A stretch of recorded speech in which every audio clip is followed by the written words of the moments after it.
Hello everyone. Today I'm going to be talking about reasons it's harder to lose weight as we get older. In fact, as we age, we tend to gain weight to the tune of 1 to 2 pounds per year. Obesity includes incidence start increasing in one's 20s and peaks in ages 40 to 59, and then it start to decrease after age 60. Not everyone will become overweight as they age, because body weight is highly influenced by your genetic makeup. I've known people that are in their 50s, 60s, 70s, and they look like they're in their 20, 30, and 40s compared to their body weight, never changed. Of course, it's influenced by genetics.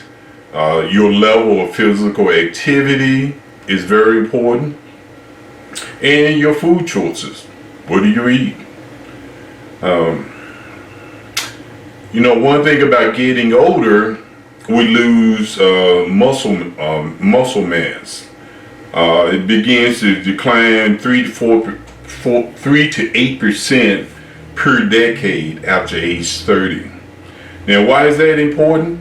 You losing muscle mass? Because lean muscle uses more calories than fat. So unless you're regularly strength training, and strength training is with weights, or weights like at a gym, barbells, dumbbell, or your body weight, you can do body weight exercises to maintain and build muscle. Your body will need fewer calories each day. That makes weight gain likely if you continue to consume the same number of calories as you did when you were younger.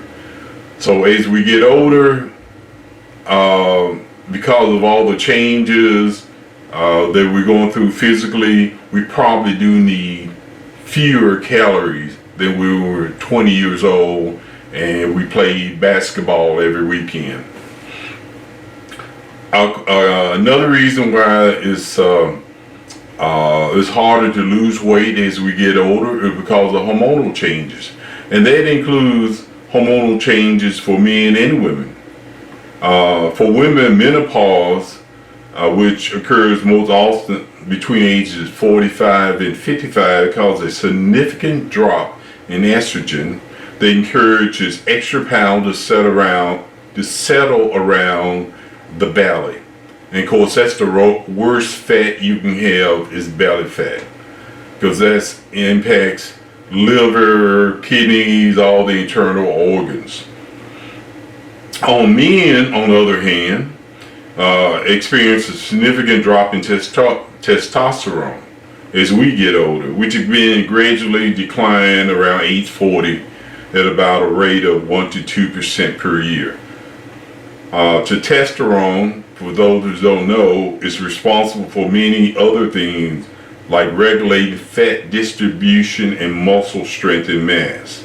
In other words, declines in it can make the body less effective at burning calories. And I'm sure we all have seen commercials on TV geared towards men: take this pill and increase your testosterone. My experience, I'll probably stay away from those type of pills. Just exercise more. Just exercise. Of course, when we get older, we lose the decrease in GF. GF is growth hormones, and growth hormones build and maintain muscle mass. So there's several things that we lose as we get older that we had when we were in our 20s and 30s to maintain weight, build muscle, and things like that. So we have to be conscious of that. Another reason why it's harder to lose weight as we get older is that oftentimes we're more sedentary and have more stress in our life. We're in our 50s and 60s, a lot of career things going on, maybe working a lot of hours and not exercising much, maybe raising a family. So you spend a lot of time with your toddler and adolescent, going through their ball games and homework, and you're not taking care of yourself. You're not exercising, you're not drinking enough water, and you're not eating the right foods. Our attention shifts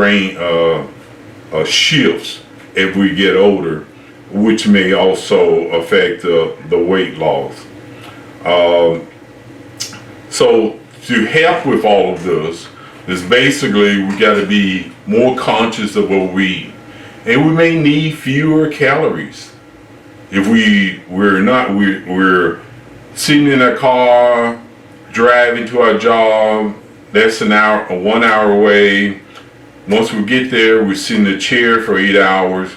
Then we get back in the car and drive an hour home, and then immediately come inside and eat and go to bed or watch TV.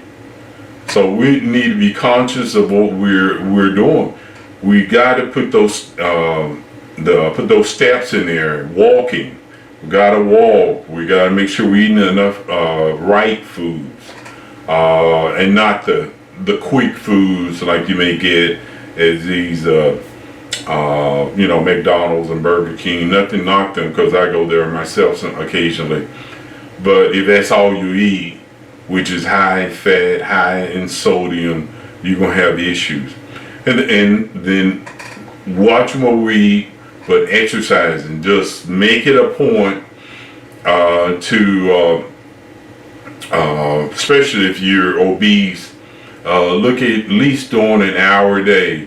The government says 30 minutes a day, but it's just going to take you a lot longer to see changes.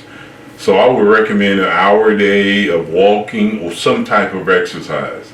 That's hour a day, 5 to 7 days a week, and you'll start seeing some changes. It'll be slow, but you'll start seeing some changes. And as a weightlifter, I always like to incorporate weightlifting in whatever program I'm recommending to someone. Building the muscle mass. So when you're sleeping, you got a lot of muscle, or more muscle than you had before you start a program. You're going to, while you're sleeping, your body going to burn fat. The muscle's going to require that. So weightlifting is very good. Now you don't have to be, go in there and bench press 200 pounds. You use a smaller weight and build up, 5 pounds, 10 pounds, whatever is comfortable for you, because you don't want to strain anything, and you don't want to have an accident and hurt yourself, and then you'll be discouraged about going back to the gym.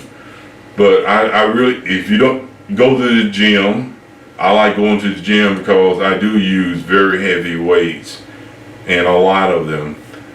You certainly can work out at home with some dumbbells, and now it's very popular, people using kettlebells. So once the diet, the physical activity, the weightlifting, you stay focused on that, and there's a lot of apps that you can put on your phone to remind you to drink water or to get up and exercise. You've been sitting down too long, so you may want to explore that. But anyway, if you take these tips in mind, you will see a difference in your body, and I wish you luck and have a great day.